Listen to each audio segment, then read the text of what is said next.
Donald Trump's leadership style, at once volatile and commanding, could be both an obstacle and an opportunity for Beijing. There might be no better example than the recent events involving the Middle East. After nearly 2 weeks of trade attacks between Israel and Iran, the president made the controversial decision to authorize U.S. strikes on 3 Iranian nuclear facilities, risking prolonged American involvement in yet another unpopular war in the Middle East. Then just 2 days later, Trump announced that he had brokered a ceasefire between Israel and Iran, one that almost collapsed but then appeared to hold as Trump let off an expletive-filled rant against both countries, warning Israel not to drop more bombs. Trump even boasted of the benefits his truce would bring to other countries. China can now continue to purchase oil from Iran. Trump posted on Truth Social on Tuesday. Hopefully, they will be purchasing plenty from the U.S. Also, it was my great honor to make this happen. Trump's comments came after Secretary of State Marco Rubio said on Fox News on Sunday that he had encouraged China to advise Iran not to close the Strait of Hormuz, the narrow waterway through which much of the world's oil trade flows through, and which Iran had threatened to close in response to U.S. intervention. China relies on crude oil imports from the Middle East, particularly Saudi Arabia, which pass through the strait, but is also the largest importer of Iranian oil, which is under economic sanctions by the U.S. Reports suggested that Trump's post indicated possible sanctions relief, but the White House later clarified to media outlets. The president was simply calling attention to the fact that, because of his decisive actions to obliterate Iran's nuclear facilities and broker a ceasefire between Israel and Iran, the Strait of Hormuz will not be impacted, which would have been devastating for China. China, unlike the U.S. with Israel, made no indication that it would step in to militarily assist its longtime friend Iran. Instead, the Asian nation, which has in recent years tried to position itself as a global peace broker, made fervent calls for de-escalation, verbal condemnations of Israel's attacks, and urged the U.S. not to get involved. Ultimately, though, China's offers to mediate were not taken up, and instead was, at least according to himself, Trump's strongman stance that managed to bring an end for now to the hostilities between Israel and Iran. But experts tell Time it was no surprise to anyone, including China, that only the U.S. could bring an end to the war. It is not surprising that Israel signs a ceasefire when the United States applies real pressure, because they could not pursue any conflict in Iran or in Gaza without the continual supply of weapons, ammunition, and military tech from the United States, says William Figueroa, an assistant professor of international relations at the University of Groningen. When the person signing the checks says they really mean it, you listen. While China has deepened its investment in the Middle East over the years and developed close economic ties with Iran, while maintaining ties with Israel, it does not hold the same level of either economic or political leverage over either country as the U.S. Iran sees China more as an economic partner than a security ally. Lin Jing, a research fellow at the Middle East Institute at the National University of Singapore, tells Time. China has also offered sharp criticisms of Israel's bombardment of Gaza and of its attacks on Iran, which would have made it unlikely for Israel to accept it as a mediator. China seemed to know this, Figueroa says, and was instead pushing the U.S. to exert its influence over Israel to end the war. Still, experts say China will learn from how the war and its ceasefire played out, if only to reinforce its view of the U.S. as an unpredictable power. And Rubio will meet next week with foreign ministers from Australia, India, and Japan to build on momentum to advance a free, open, and secure Indo-Pacific, language that suggests the U.S. wants to return focus to countering the regional threat from China. Strikes reinforce Chinese view of U.S. instability. China already saw the U.S. under the Trump administration as an unstable partner, particularly after Trump slammed the world with staggering tariff rates before abruptly reversing course. Trump's tariffs were accelerating a trend of Chinese businesses looking more and more overseas. Figueroa says, China exports heavily to U.S. markets, and Trump's tariffs on China, which rose to a prohibitive 145% before being temporarily lowered to 30%, left many Chinese and American businesses in a state of uncertainty. Chinese President Xi Jinping has made attempts to strengthen trade relations with other countries in recent months, assuring the world of its stability as a trading partner in contrast with the U.S. In a meeting with Singaporean Prime Minister Lawrence Wong this week, she pointed to the current complex and turbulent international situation to emphasize the need for closer ties.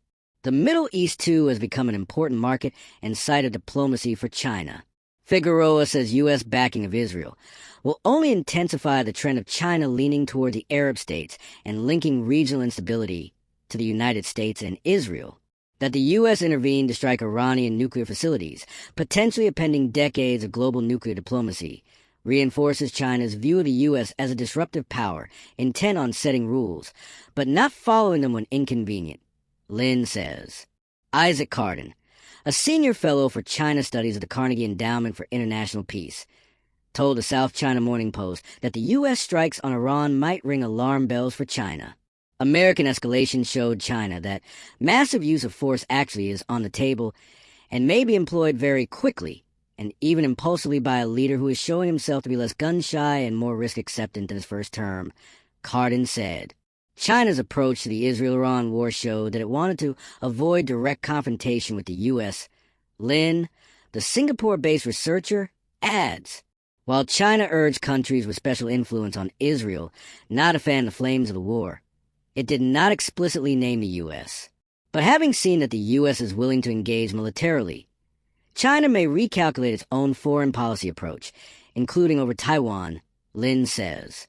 China may also look a bit more skeptically at Trump's efforts to negotiate, having seen where negotiations got Iran, Figueroa says.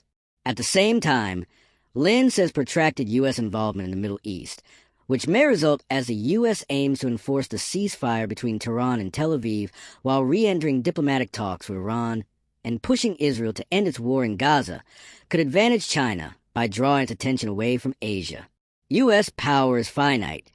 Political bandwidth and strategic bandwidth is also limited.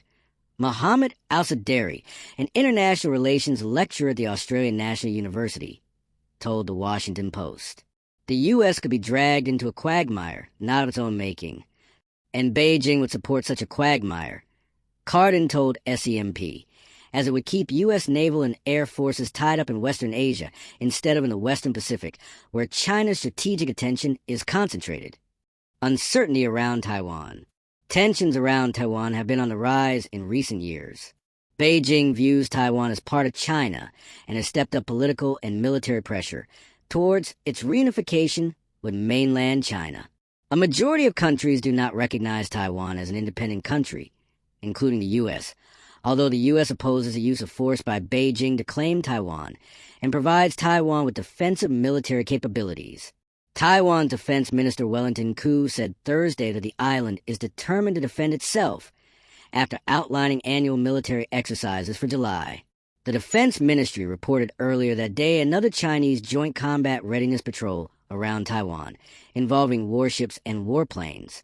China previously sent 46 military aircraft over the Taiwan Strait in the 24 hours before last Friday morning, according to Taiwan's Defense Ministry, after U.S. lawmakers met with Koo in a rare publicly disclosed meeting. On the morning of June 20th, Taiwan detected a spike in Chinese movements near the island, after China criticized a British Navy vessel patrolling the Taiwan Strait for the first time since 2021. No matter what they say or do, they cannot change the fact that Taiwan is part of China, Chinese Foreign Ministry spokesperson Guo Jiakun said.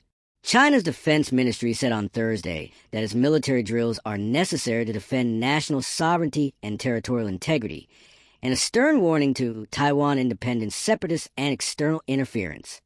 The ministry added that U.S. support Taiwan could mislead Taiwan into flames of war.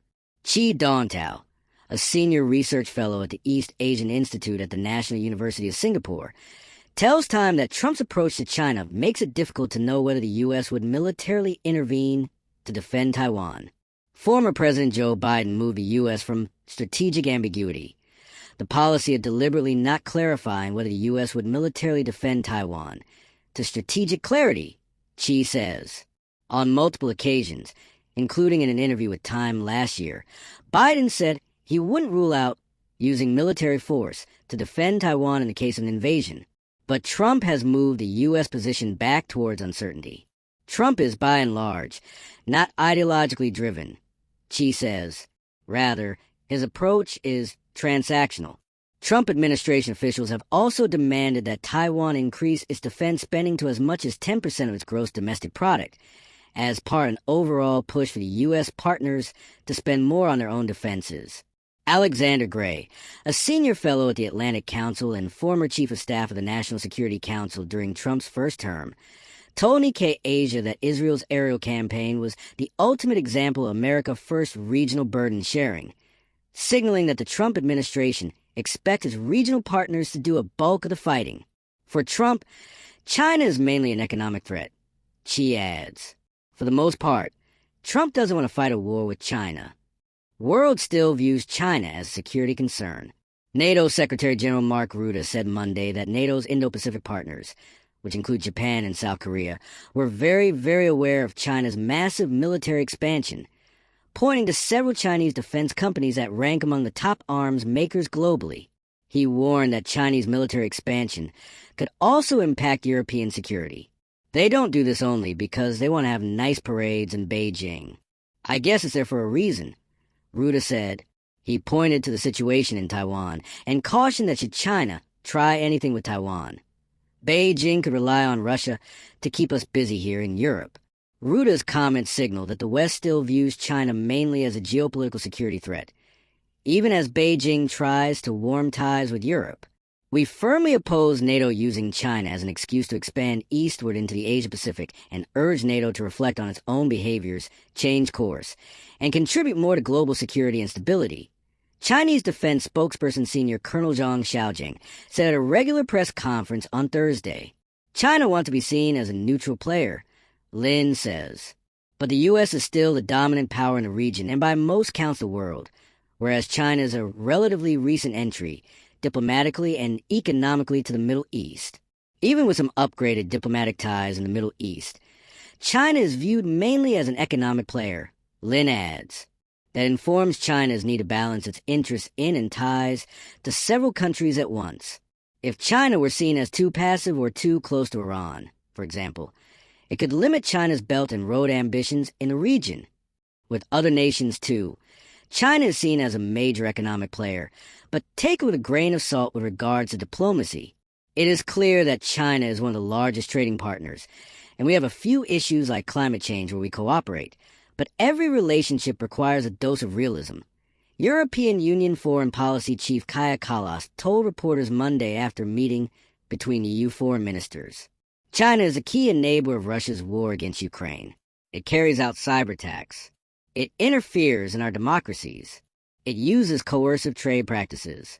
These aspects strain our relationship and make it increasingly hard to continue as before. Even in the economic arena, China's relations have faltered. The EU earlier this month canceled a flagship economic meeting with China over ongoing trade disputes. U.S. sanctions have spurred collaboration between China, Russia, Iran, and North Korea, including through setting up international collaborative organizations like BRICS as alternatives to a U.S.-led international order. But the global influence of these organizations is hampered by a lack of sufficient critical mass. Stephen Olson, a visiting senior fellow at the ISCS Yusof Ishak Institute, told Nikkei Asia. In another blow to China's push to become a regional leader, India on Thursday rejected signing a joint statement facilitated by the Shanghai Cooperation Organization, one such grouping set up by China and Russia to counter U.S. influence. Israel-Iran conflict was a stage for U.S. and China's contrasting approaches. China's continued policy of non-involvement contrasts sharply with what the world has seen from the U.S. in the past week, not to mention decades of its interventionist approach before Trump, which has allowed China to make great strides, particularly in the global south. Lin tells Time. That's intentional. Lin says, lest China let itself become indistinguishable from the hegemonic powers it criticizes. This conflict between Iran and Israel has somehow become a stage for China and the U.S. to showcase contrasting visions of global leadership. Lin says, the U.S. has demonstrated its military capabilities, its commitment to allies, and its influence in crisis management. But these are not the metrics by which China measures its global role. Where the U.S. wielded threats and weapons, China offered words. China's main stake is stability, Lin says. History shows that great power involvement often worsens long-term instability. China does not aspire to become a world policeman, nor does it believe any single country should assume that role.